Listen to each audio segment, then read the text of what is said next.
I'm going to start with a couple of poems from my book, The View from Lummi Island. Clear cut. There was something here. Intact, integral, binding, held. A slow dynamic of exchange, beautifully performed. Then a piecemeal studied obliteration, like watching one's children felled before one's eyes, leaving only ruts, shatter, debris, like going home and finding rubble, severed body parts.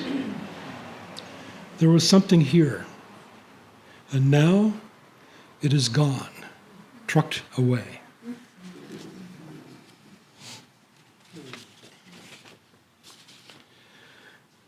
The old second growth of firs and cedars, roil and scatter, orchestrate the restless oceans of air passing through, over this island, never to be the same.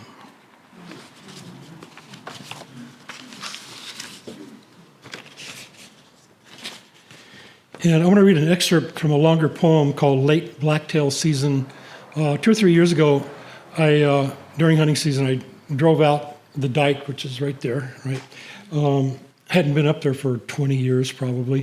And it's all, those of you who don't know, it's all commercial forest land, which I basically support. I think we need lumber, and I think it's not a horrible way to go about business, but I think there's a lot of practices that need to be improved. So out of that.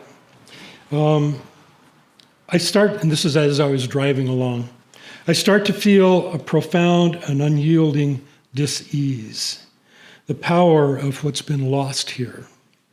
The stripped rawness, a dark chill, felt despite the cocoon of the cab. The last rain sits on the ground, lost. The impenetrable second or third growth firs, the lifeless shadows, the gray devastation, the chaos of new cuts, everything managed, mismanaged. The taste of bile, of spilled diesel, of a battered emptiness, the entry to an apocalypse.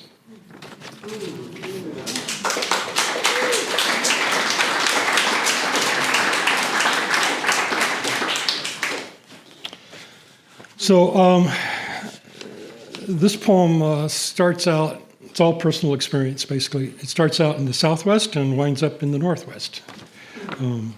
Trees, memoir, elegies. Forests are not a collection of trees, rather a slowly morphing community of beings, a network of processes. Nothing has an independent existence, even us. A kid climbing Chinese elms in the South Valley, Albuquerque. The young animal in me just wants to know, clinging to the fissured bark, the fear and love of being held aloft. Our family sold Christmas trees on the front lawn, taken from the family ranch. I was good at finding them, like the feel of the saw, sure, clean, in dominion. 50 innocent firs packed in the bed of the Jeep, 2 weeks of sparkle, then the dump. I watched my cowboy uncle back his truck over a young spruce, like it wasn't there. Wrong, in the heart. What is this thing we call a tree? Does it matter? Maybe 12, splitting big ponderosa rounds for firewood. I loved the violence, the thwunk of the axe, the clean uncoupling, the exposure of the hidden, the never before seen. That first winter in Velarde, the only firewood, the bare twisted cottonwood, knotted stubborn fibers, the only saw, a dull Swedish bow saw. The only axe used as a wedge. Went through 3 handles, learned stubborn. We are what we do, what we touch, what touches us, what we remember. We built the house on Summit Ridge with milled logs, long spikes, sledgehammers, fitting tongues to grooves, former tree to former tree, to sleep in that nest.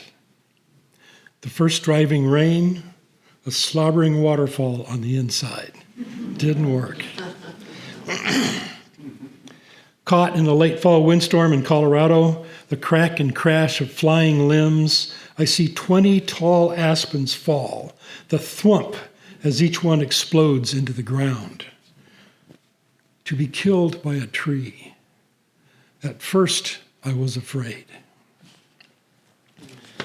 Pinyon, juniper, scrub oak, ponderosa pine, aspen. I moved through them. My bones were their bones. There was no need for prayer.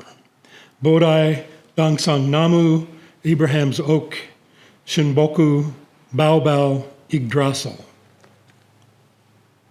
Years later, I learned to feel the energy of a tree from 20 feet away, to feel the flow beneath the bark, to feel the roots with my feet, learned, opened. The aging animal in me just wants to know, what is this thing we call a tree? What is this thing we call the earth? What is this thing we call a mind? On the west slope of the Cascades, the big cedars are dying, suffocated by the heat. I had 7 taken down yesterday. Landscaping, years of firewood, less oxygen, more smoke. It could all come to this.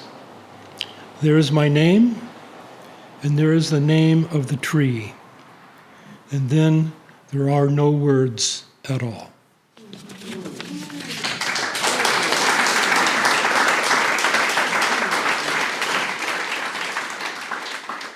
Thank you.